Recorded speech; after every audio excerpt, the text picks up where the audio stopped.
Yeah, yeah, yeah. Yeah, yeah, yeah. Yeah, yeah, yeah.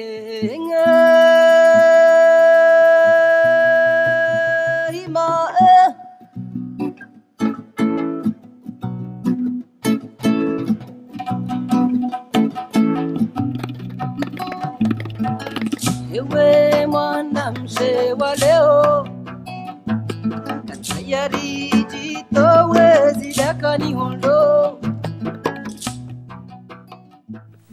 Vous savez, c'est un constat basique, hein, c'est un truisme que de dire que nos sociétés sont travaillées par des contradictions internes. Et c'est lorsque ces contradictions, c'est lorsque ces tensions ne sont pas gérées qu'elles débouchent sur certains conflits qui menacent la paix sociale. Donc, le plus important, ce n'est pas d'attendre qu'on débouche sur le conflit, mais c'est d'anticiper le conflit. C'est de se donner les moyens de regarder froidement ce qui se passe. Les lignes de fracture. Comment on comble ces lignes de fracture? Comment on transforme ces lignes de fracture en quelque chose de positif et de constructif pour nos sociétés? Parce qu'on est des sociétés qui sont bâties sur la diversité. Aujourd'hui, on parle d'un nord, d'un sud. Mais c'est ça, tout ça qui fait nos États. Donc, comment on travaille pour que cette diversité soit constructive, soit beaucoup plus regardée, non pas comme un facteur de risque, mais comme un facteur d'opportunité pour nos sociétés? Comment nos pays, aujourd'hui, en 2016, peuvent travailler à capitaliser sur leurs ressources humaines, indifféremment de leurs origines ethno-culturelles. C'est ça qui est le plus important. Et donc, on ne doit pas attendre qu'on forme ou à gérer les... Non, il faut anticiper. Parce que ce soit la société occidentale, que ce soit la société africaine, elles sont toutes travaillées par des contradictions, elles sont toutes travaillées par des tensions. Mais là où se trouve le mérite d'une société, c'est lorsque elle sait qu'en agissant de façon préventive sur tous ces éléments-là, elle peut avoir justement des dynamiques plus constructives. Donc pour nous, effectivement, et cette citation, pour moi, elle est importante, c'est que le plus important pour nous, c'est qu'on s'invente une ingénierie qui nous permette d'anticiper, de savoir déjà regarder, de savoir comprendre les messages que le corps social envoie. Et à travers les messages que le corps social envoie, travailler justement à transformer les facteurs de risque en facteurs d'opportunité. De sorte que la diversité sociale ne soit pas considérée comme quelque chose qui peut menacer la paix sociale, mais plutôt comme un facteur sur lequel, si on sait travailler, on peut générer une société plus inclusive.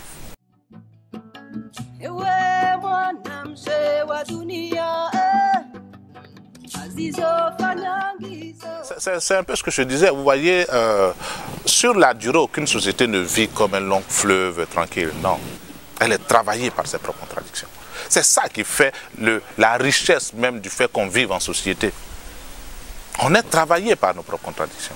Maintenant, il faut transformer ces contradictions en opportunités. Il faut transformer ces tensions en opportunités. Donc même le tumulte, même le conflit, ça peut être une opportunité de réinvention. La violence dont on parle aujourd'hui, la violence des jeunes dont on parle aujourd'hui, peut être une opportunité de se réinventer. C'est lorsqu'il y a le problème qu'on envisage la solution.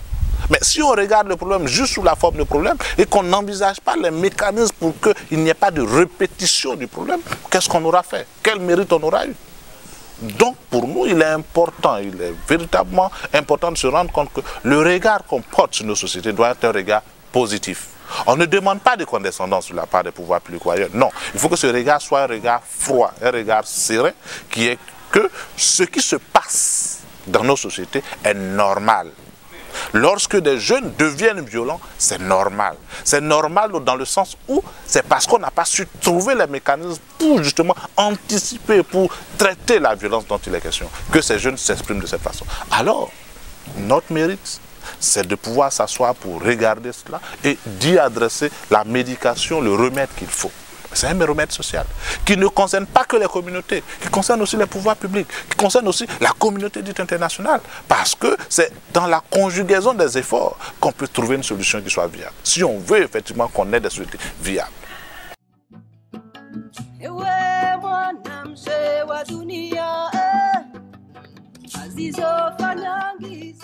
C'est une responsabilité collective. Moi, en tant qu'individu, de par la fonction que j'occupe dans la société, n'importe lequel des kidnappés. Ça, c'est une responsabilité qui nous incombe à tous. Mais c'est vrai qu'on a beau jeu d'indexer les pouvoirs publics parce qu'ils sont à des niveaux de responsabilité qui leur permettent, à travers l'action publique, à travers des politiques publiques bien pensées, de répondre à certaines exigences, à certains problèmes. Mais pour ça aussi, il faut qu'on forme les citoyens et les citoyens. Le respect de la chose publique, c'est des choses comme ça sur lesquelles il faut travailler. Comment on se redéfinit de nouvelles modalités de solidarité. Mais tout ça, c'est le rôle de tout le monde. La société civile a certainement son rôle, les pouvoirs publics ont leur rôle, mais tout le monde a son rôle.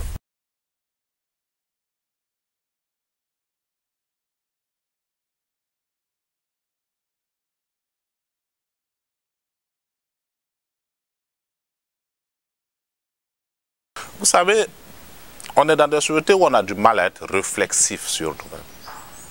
On aime, par facilité intellectuelle, rejeter la responsabilité de ce qui nous arrive sur les autres. Quand ce n'est pas les Blancs, c'est l'autre ethnie, c'est la communauté internationale. Voilà. C'est confortable comme ça. Mais de cette façon-là, on ne règle pas le problème en profondeur. Je participais à une activité il n'y a pas bien longtemps et il y a un des aînés qui était présent dans la salle qui a dit « Mon fils, il faudrait qu'on partage une image. » Et cette image, elle est simple, c'est celle d'une armée. Lorsque vous indexez quelqu'un, il faut regarder votre pouce. Où indique le pouce? Qu'est-ce qu'indique le pouce? Le pouce indique que nous aussi, en même temps qu'on indexe les autres, on n'a pas de responsabilité. Et donc, les intellectuels, c'est vrai, sont supposés être porteurs d'une certaine idée de société. Mais j'ai le sentiment, en tout cas pour ceux qu'on a comme intellectuels, ils sont eux-mêmes partie du problème. La grande question, c'est de savoir comment est-ce que ces intellectuels qui sont supposés être les éclaireurs, la lanterne de la société, au contraire, que plutôt que de renforcer les lignes de fracture, mettent le doigt sur un impératif de compréhension et de réflexivité. Que ces intellectuels soient eux-mêmes réflexifs sur leur rôle, de sorte que le citoyen ordinaire puisse lui aussi être réflexif sur sa responsabilité dans ce qui arrive à notre continent. Bon, finalement, en fait, ce besoin de réflexivité est tellement fort que parfois on n'a pas la démarche qu'il faut. C'est un problème de démarche. On ne sait pas comment être réflexif. On n'est pas accompagné à être réflexif. Regardez même dans nos écoles, qu'est-ce qu'on enseigne? On est dans une forme de cartésianisme dans laquelle on ne regarde pas toujours notre part de responsabilité. On ne revient pas toujours sur nous-mêmes. Revenons sur nous. Essayons de savoir pourquoi ce qu'on fait ne marche pas. Plutôt que de chercher des responsabilités, c'est de comprendre justement les mécanismes à l'œuvre, les dynamiques à l'œuvre. Et si on comprend mieux ces dynamiques, alors on saura où se trouve le point de rupture sur lequel on tapera pour que les choses changent. Mais pour ça, il faut une nouvelle façon de penser notre continent. Il faut une nouvelle façon de penser notre cohabitation communautaire. Il faut une nouvelle même façon de penser l'État. J'ai un de mes enseignants qui aime à dire qu'en Afrique, on mange l'État. Parce que dans la façon de se représenter l'État, c'est un bien qu'il faut s'approprier. Tout le monde veut manger l'État. Mais tant qu'on reste dans ce type de représentation, dans ce type de gouvernance de la chose publique, ça ne peut pas aller. Donc il faut aller à autre chose.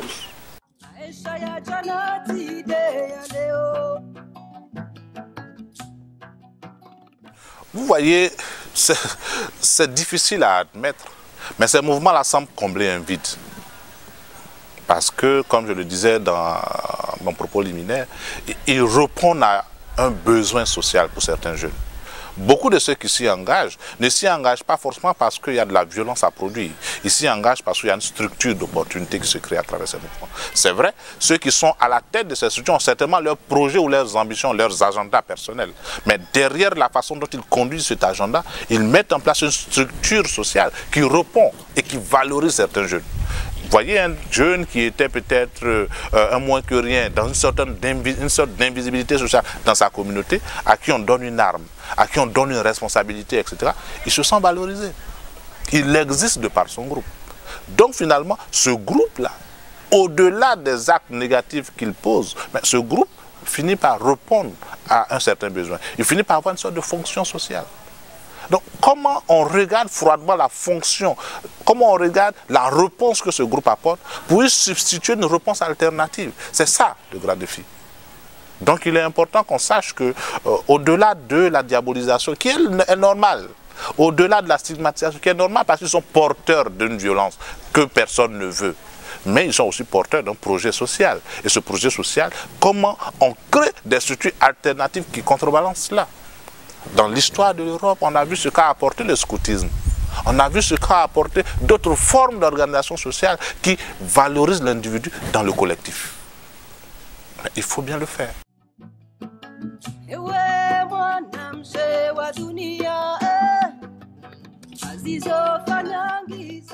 Vous savez, avec la presse, avec tout l'amplification ou la médiatisation de certaines choses, tout devient menace, tout devient danger.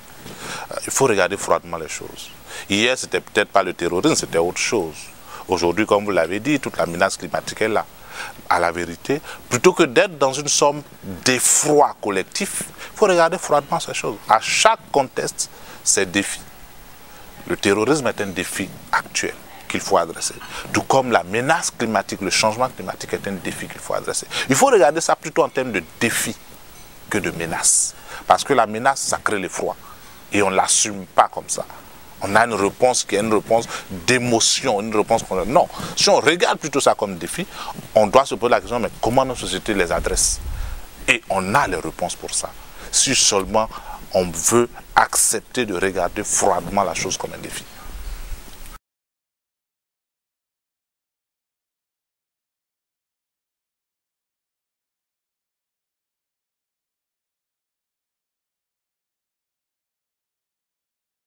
Vous voyez, c'est comme quand on dit que les jeunes sont une menace. Dire que la démographie est une menace, regardez la Chine.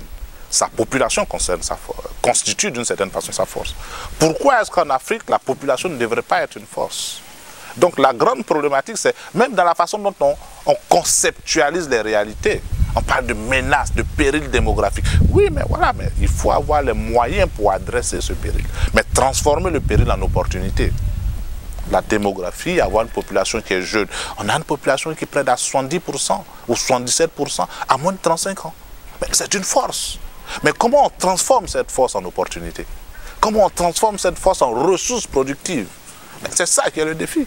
Plutôt que de se mettre dans une logique apeurée où on dit « Oh, le péril démographique », non.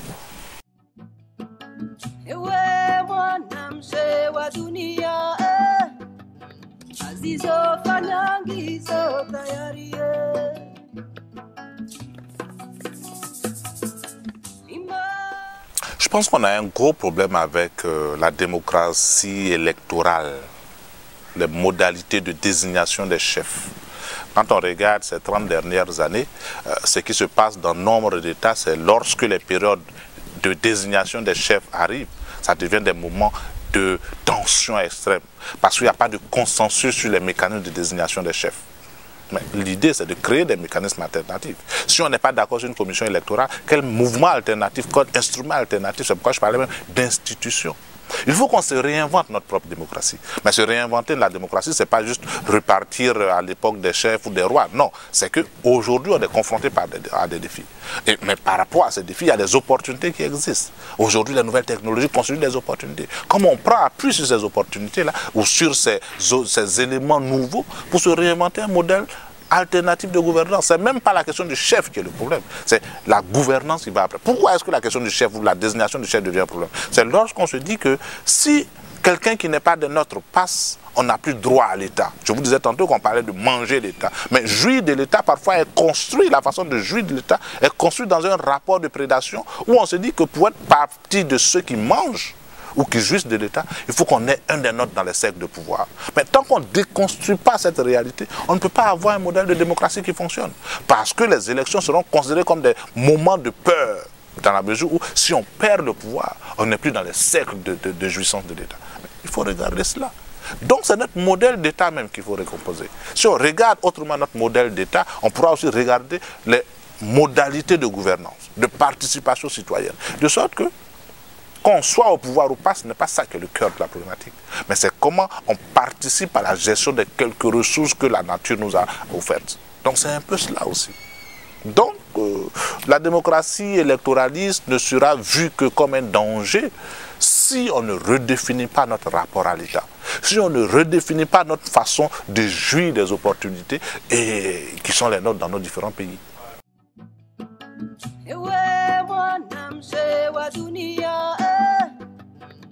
Je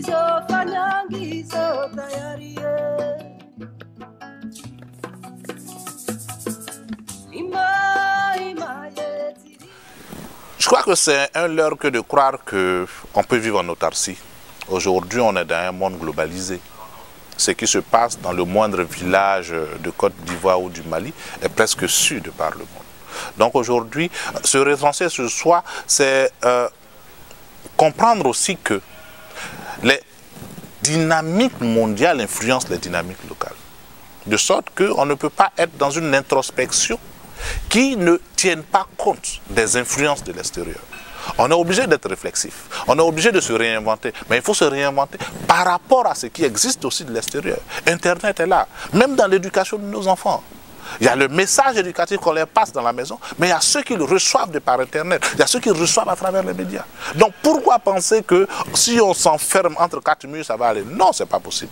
On ne peut se réinventer que en regardant ce que l'extérieur nous apporte, en faisant un arbitrage entre ce qui est bon et ce qui est mauvais pour nous. Donc c'est sur cette base-là. Donc c'est vrai, on se replie sur soi, mais se replier sur soi, ce n'est pas être dans une rupture avec les autres. Non, au contraire. Aucune société ne peut vivre en vase clos. Il est important qu'on se rende compte que la mondialisation apporte des opportunités. Elle apporte des contraintes. Mais c'est à nous, à nos sociétés, de savoir quel type d'alchimie mettre en place pour que les opportunités, les contraintes générées par la mondialisation puissent nous aider à nous construire des sociétés et des institutions solides. C'est comme ça qu'il faut voir les choses. Sinon, se le repli sur soi, ça, je n'y crois pas trop. Mais la réflexivité sur soi, le besoin de se questionner sur ce qu'on n'a pas bien fait, qui ne nous a pas permis de prendre le bon virage, ça c'est important. De sorte que, une fois que ça s'est identifié, on puisse se mettre en rapport avec ce que le monde nous apporte. On est dans un village monde, on ne peut pas penser autrement que par cela.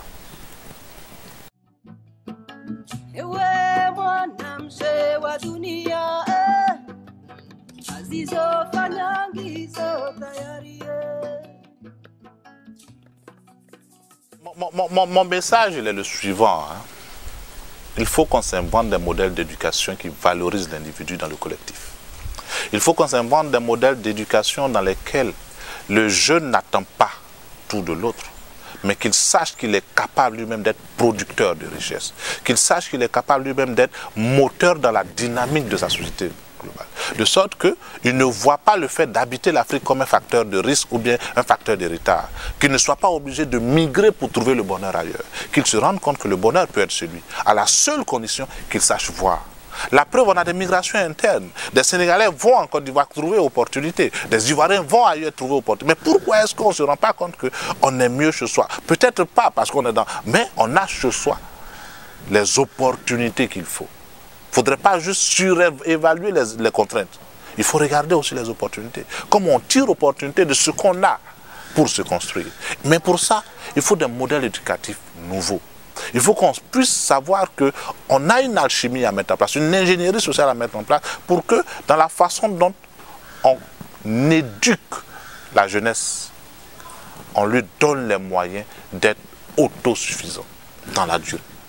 C'est ça le CRA. Mais pour ça, c'est un travail de tous les jours. C'est un travail qui implique tout le monde. Vous, moi, nos gouvernants, les pouvoirs publics, tout le monde doit être intéressé à cela.